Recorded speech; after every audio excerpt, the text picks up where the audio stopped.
If you were a low-ranking concubine in imperial China, your entire existence was defined by one thing: proximity to the emperor. Not influence, not power, just proximity. You lived in a gilded cage, one of dozens of women competing for a few moments of imperial attention. Politically, you were furniture, decorative, replaceable. And then imagine, you have a son. Not just any son, but the only male heir to the most powerful throne in Asia.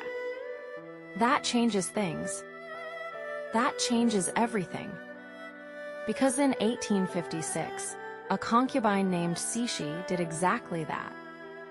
And what she did next wasn't luck. It was strategy. To understand Cixi, you have to understand the Qing court. On paper, the emperor was absolute, the center of everything. In reality, power was distributed across ministers, councils, princes, and regents. And the rules were clear. Women did not participate in politics.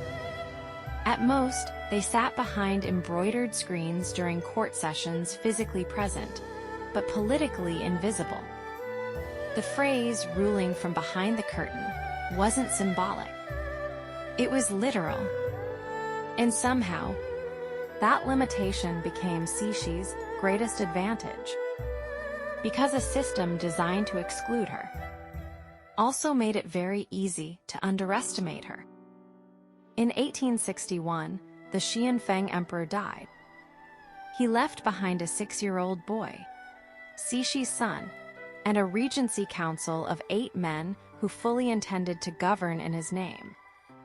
This was standard. The child would sit on the throne. The men would hold the power. And Cixi, she was expected to step aside. She didn't. Within months, she formed an alliance with Empress Cixi, who was the primary regent empress, and Prince Gong, who was the half-brother of the late emperor. And then she moved. The Xinyou Coup was fast, precise, and decisive. The Regency Council was dismantled. Its leader was executed. And power shifted. Not to one ruler, but to 3. Cixi was just 25. What followed wasn't chaos. It was control. Under this new arrangement, China stabilized. The Taiping Rebellion ended. Institutions were rebuilt. Modernization began, carefully and selectively. This wasn't ideology. It was maintenance. Because a stable empire is easier to control than a collapsing one. But here's where it gets interesting. Cixi never stopped consolidating power. When her son came of age, she didn't disappear. When he died, she chose the next emperor. When her co-regent died, she ruled alone. And when her allies became unnecessary, they were removed. One by one, every shared structure of power became singular. By the 1890s, the situation had changed. China was losing ground militarily, politically, and globally.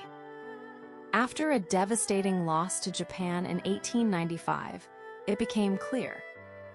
Something had to change. The Guangxu Emperor tried. In 1898, he launched a series of rapid reforms modernizing the military, education, and government. On paper, it made sense. In practice, it bypassed Cixi. And that made it dangerous. Because for Cixi, this wasn't reform. It was displacement. So she did what she had always done. She acted first. The reforms were shut down. Their supporters were executed or exiled. And the emperor was placed under house arrest. This is where history splits. Was Cixi the reason China failed to modernize? Or was she managing an impossible situation? because after 1901, she began implementing reforms herself. Slower, controlled, and on her terms, which raises a question most people don't ask. Was she against change, or just against losing control of power? In 1908, the Guangxu Emperor died. 1 day later, so did Cixi. Years later, forensic analysis revealed something unsettling. The emperor had been poisoned with arsenic. He was poisoned deliberately, although no official conclusion was made. But the timing, it speaks for itself. Cixi entered the Forbidden City with no power, no title, and no future beyond survival. She left it as the most powerful figure in China. For nearly 50 years, she never sat on the throne, but no one ruled without her. And once you understand that, you start to realize something. History doesn't always remember power clearly. Sometimes, it hides it behind a curtain. If you enjoy stories about powerful, dangerous, and misunderstood women in history, you're in the right place. This is the Power Lens, where we uncover the truth behind history's most unforgettable women.